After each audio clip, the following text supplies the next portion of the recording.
For many years, the warfare of early medieval Europe was portrayed as crude and unrefined, dominated by disorganized war bands that could scarcely compare to the disciplined and sophisticated imperial Roman legions of earlier times. This perception fed into the larger narrative of the so-called Dark Ages, a period believed to have witnessed the collapse of intellectual and military traditions in the West, including the theoretical military education that had once defined the Roman Empire.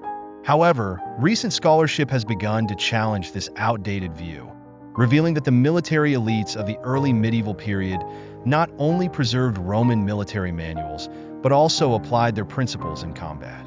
Far from being lost, the strategic and tactical knowledge of ancient Rome endured through the careful stewardship of ecclesiastical scholars and authors beginning in the mid-9th century. These learned figures demonstrated a keen interest in conserving and disseminating the theoretical military wisdom of classical authors, ensuring that their ideas influenced the battlefield strategies of their time. The stereotypical image of frenzied berserkers recklessly charging into enemy lines, a favorite of Hollywood depictions, has increasingly been recognized as a gross oversimplification. Instead, early medieval warfare in Western Europe often reflected a continuation, albeit an evolving one, of Roman military practices. In this exploration, we will delve into how these traditions survived and thrived, focusing on a particularly significant case study, De Re Militari, an ancient Roman military manual written by Flavius Vegetius Renatus. De Re Militari is widely regarded as one of the most influential military treatises of late antiquity. Its straightforward title, which translates to Concerning Military Matters, belies the depth of its content and the enduring impact it had on Western European military thinking during the Middle Ages. The manual offers insights into recruitment, training, discipline, and battle tactics, many of which resonated strongly with the rulers of the Carolingian era. Vegetius himself remains an enigmatic figure, with scholars continuing to debate the details of his life and the precise historical context in which he wrote. Despite this uncertainty, his work proved timeless, becoming a cornerstone of medieval military thought. By examining the reception and application of De Re Militari, we can better understand the connections between Roman military traditions and the strategic innovations of early medieval Europe. In this video, we will uncover how the military minds of medieval Europe drew upon ancient Roman wisdom, merging it with their own experiences and circumstances, to forge a legacy of continuity and adaptation. Through this lens, early medieval warfare emerges not as a departure from Roman sophistication, but as its evolution in a changing world. Research places the life of Flavius Vegetius Renatus, and thus the creation of De Re Militari, between 383 CE and 450 CE. The treatise is widely believed to have been dedicated to Emperor Theodosius I, who reigned from 378 to 395 CE, providing a historical anchor for its composition. However, concrete details about Vegetius' life remain elusive. He is thought to have been born in the mid-4th century, possibly on the Iberian Peninsula, and was likely a Christian, a significant detail given the rising influence of Christianity in the later Roman Empire. Titles such as Vir Illustris and Comes, which appear in some manuscripts of De Re Militari, suggest that Vegetius held a high-ranking position within the Roman administrative elite. These titles imply he worked as a civil official at the imperial court, rather than serving as a military commander. While Vegetius demonstrated a thorough understanding of military terminology and organization, there is no evidence that he had first-hand experience leading armies in the field. Instead, his expertise lay in the recruitment, administration, and supply of troops, key logistical elements that he emphasized throughout his treatise. The content of De Re Militari reflects a deliberate synthesis of earlier Latin military literature and historiography. Vegetius himself acknowledged drawing on the works of notable authors such as Cato the Elder, Cornelius Celsus, Sextus Julius Frontinus, and Paternus. By meticulously compiling and reorganizing this existing knowledge, he sought to address what he perceived as critical weaknesses in the Roman military of his time. Vegetius' principal objective was to restore the effectiveness of the Roman army by advocating a return to the principles and practices that had underpinned its past successes. He held the armies of Julius Caesar and Augustus as exemplars, contrasting their discipline and organization with the perceived deficiencies of the late Roman military. Unbeknownst to Vegetius, his work was written during the twilight of the Western Roman Empire, a period when such reforms, however well conceived, could not forestall the empire's eventual collapse. Notably, De Re Militari does not attempt to provide a comprehensive manual covering all aspects of warfare. Instead, it focuses on the recruitment, training, and organization of troops, as well as their equipment and readiness both at home and in the field. These issues were the most pressing concerns of Vegetius' era, and his work reflects a pragmatic approach to solving them. In addition to addressing specific logistical and organizational challenges, Vegetius sought to establish broad principles of military command that could be universally applied. The first book of De Re Militari begins with a detailed explanation of how recruits should be selected for the army. Vegetius emphasizes the importance of their place of origin, suggesting that certain regions produced individuals better suited for military service due to their physical and cultural characteristics. By combining practical advice with timeless principles, Vegetius created a treatise that transcended its original context. De Re Militari not only addressed the immediate needs of the late Roman military, but also provided a foundation for medieval military thought, ensuring its enduring relevance for centuries to come. Vegetius' De Re Militari offers a structured and detailed examination of military organization and strategy, divided into 4 books, each focusing on critical aspects of military practice. The first book begins with the recruitment process, emphasizing how the characteristics and origins of potential recruits impact their suitability for military service. Vegetius believed that soldiers should be selected based on physical fitness, moral character, and the qualities necessary to endure the hardships of war. He also stressed the importance of comprehensive training, which ranged from basic drills and weapon handling to swimming, an essential skill for crossing rivers or dealing with naval engagements. The second book delves into the organization and formation of an army, detailing the structure and hierarchy of a Roman legion. It also provides extensive insights into the equipment soldiers should carry, from shields and swords to protective armor. Vegetius' attention to detail underscores his belief that discipline and preparation were the cornerstones of military success. In the third book, Vegetius shifts his focus to tactics and strategies for defeating the enemy. This section contains 33 general maxims for commanders, ranging from simple but vital rules such as men must be sufficiently tried before they are led against the enemy, to broader principles of strategy. These maxims encapsulate Vegetius' understanding of the timeless nature of military wisdom and the need for careful planning and adaptability in warfare. The fourth and final book is a compilation of information about siege warfare and naval tactics. Vegetius provides detailed descriptions of the siege equipment of his time, including battering rams, siege towers, and catapults, as well as guidance on naval operations.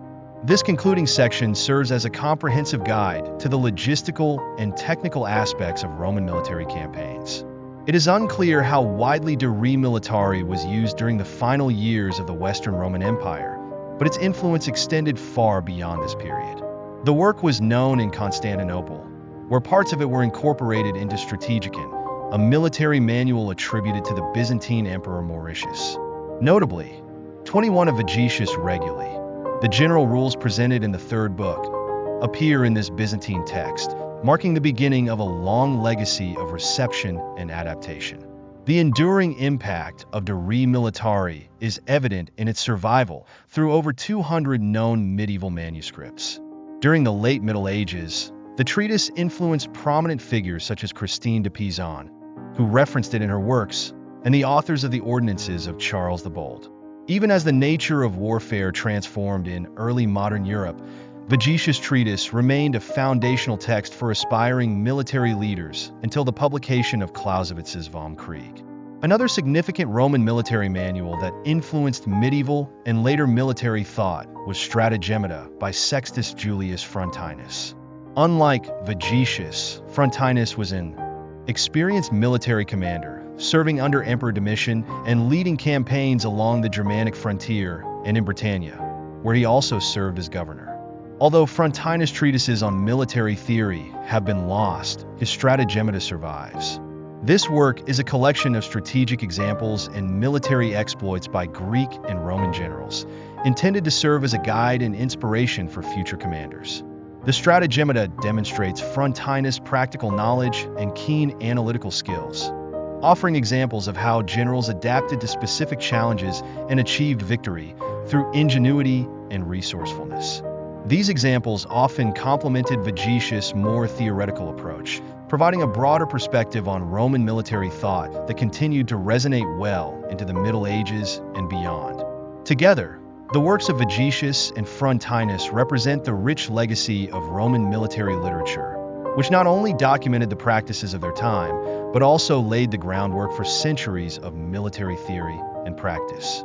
Their ideas, preserved and adapted through the efforts of medieval and early modern scholars, highlight the enduring relevance of Roman military principles in shaping the art of war. Both De Re Militari and Stratagemata were highly influential during the Middle Ages, often bound together in a single codex, reflecting their complementary nature in military thought. The first recorded instance of De Re Militari being actively used in the medieval period dates back to around 856, when Hrabinus Maurus, the abbot of Fulda and later Archbishop of Mainz, authored a short treatise titled De Praecincta Romani Militiae, dedicated to Lothar II, King of Lorraine. This work drew heavily on Vegetius' teachings, adapting Roman military concepts to the needs of Carolingian warfare and soldier training. This development underscores the influence of the Carolingian Rectitudo, the broad educational program initiated by Emperor Charlemagne. While primarily focused on improving liturgical and scriptural literacy, the program also fostered a renewed interest in Roman military theory, integrating classical knowledge into the intellectual and practical pursuits of the time. Unsurprisingly, monastic communities were among the most frequent custodians of manuscripts of De Re Militari and Stratagemata. These texts were housed in some of the largest monastic libraries between the 9th and 13th centuries, where they were studied and preserved. During the 9th century, monasteries such as Saint Denis near Paris and Fleury-sur-Loire owned copies. In the 10th century, copies could be found in monasteries at Reichenau, St. Peter in the Black Forest, Ghent, Noailles, and Freisingen, Bavaria. Additional records from monasteries such as Lorsch, Murbach, St. Gallen, Einsiedeln, and Labs confirmed their possession of these works.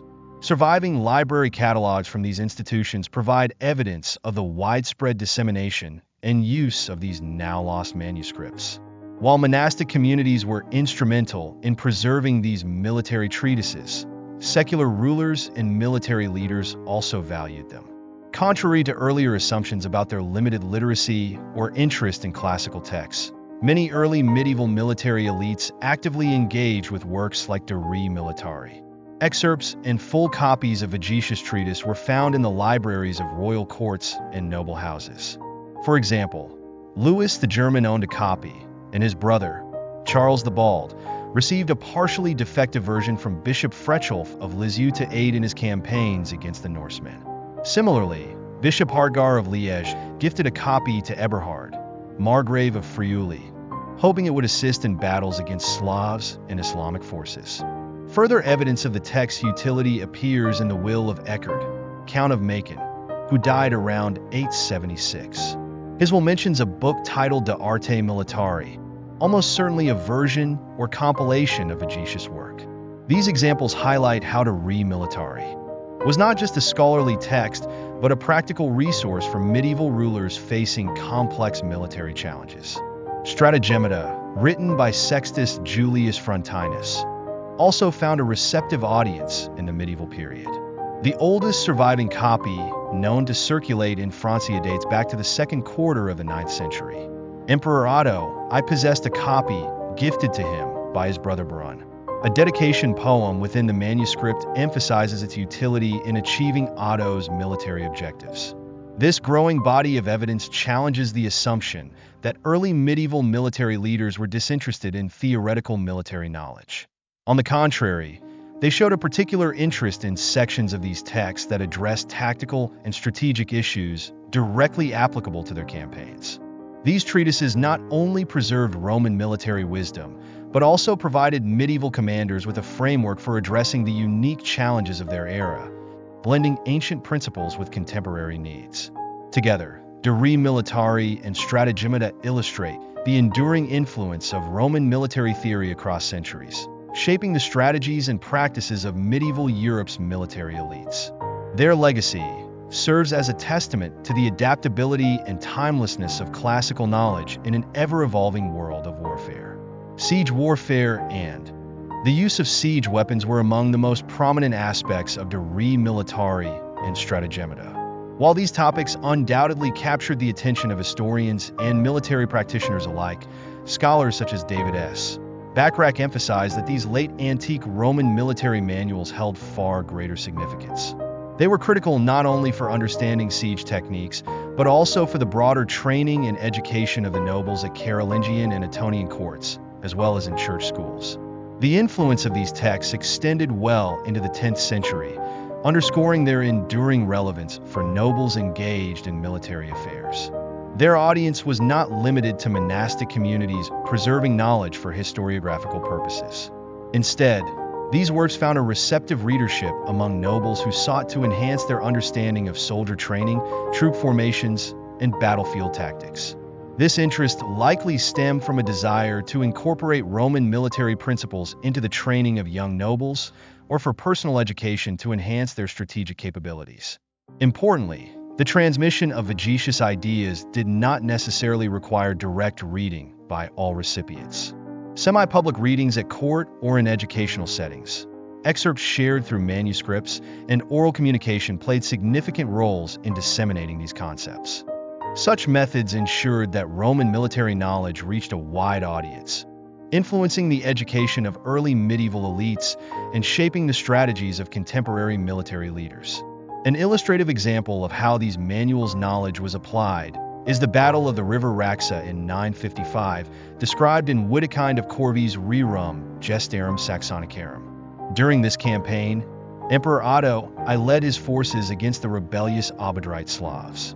As the army approached the River Raxa, they faced a critical challenge. The surrounding terrain consisted of watery marshlands, leaving only a fordable point for crossing. Recognizing the strategic vulnerability of crossing a river, Otto implemented measures that aligned closely with advice from De Re Militari. Vegetius had warned, as the enemy generally endeavor to fall upon an army at the passage of a river either by surprise or ambuscade, it is necessary to secure both sides thereof by strong detachments. But it is still safer to palisade both the posts, since this will enable you to sustain any attempt without much loss. Following this guidance, Otto established fortified positions, castris, near the crossing point to secure his army.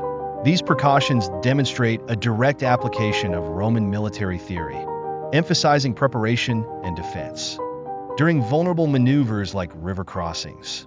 However, as Otto's forces prepared to advance, they discovered that the enemy had anticipated their movements.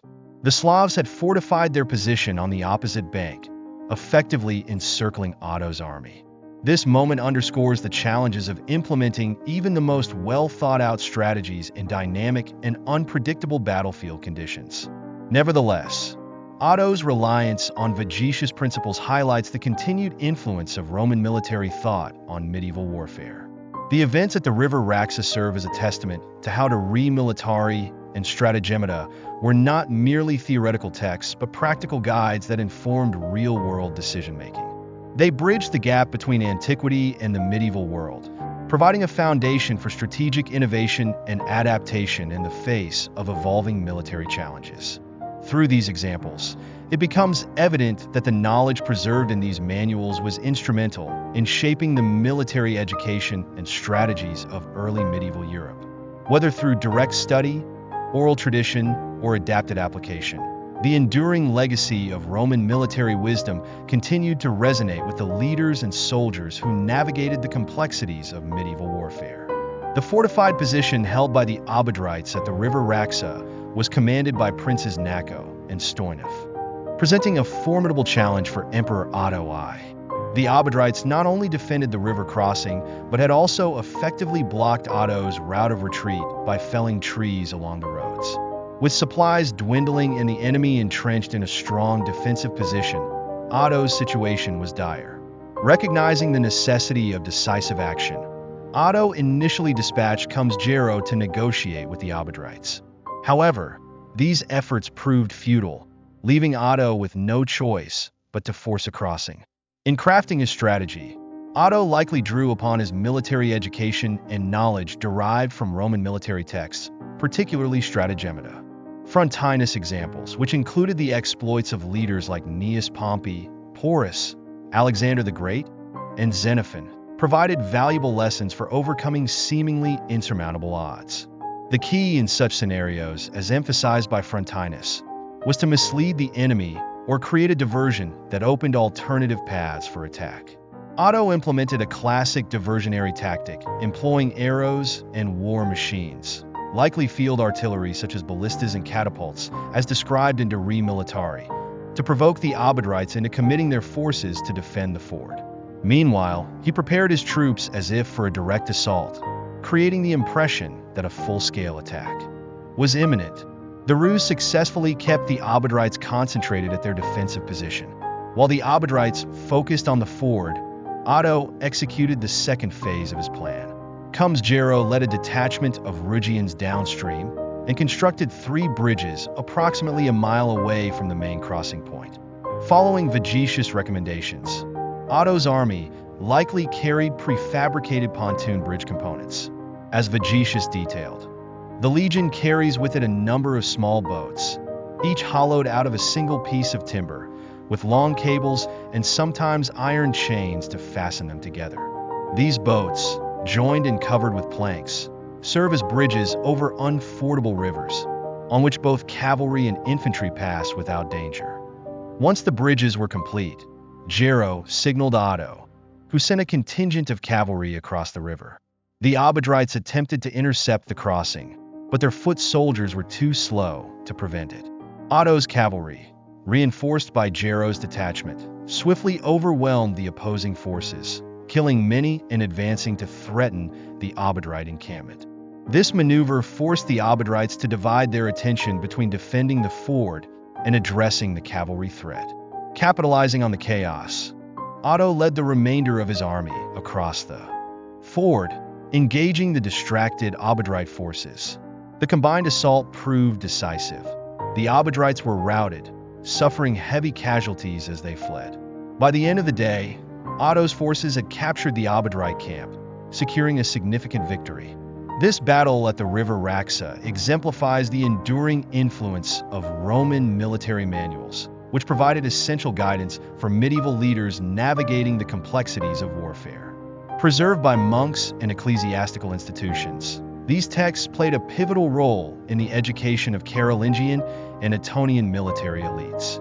Works like De Re Militari and Stratagemata offered not only theoretical knowledge, but practical strategies that informed battlefield decisions and shaped the course of military history.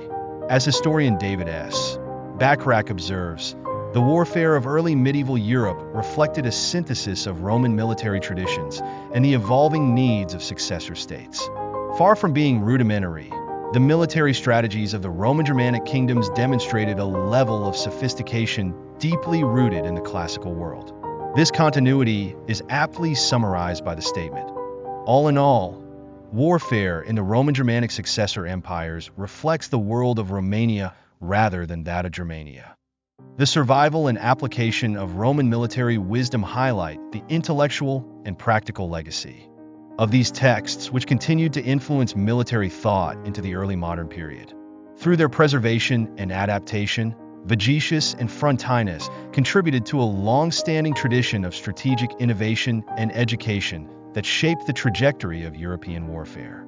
For more insights into the military strategies of the Middle Ages, stay tuned for upcoming videos.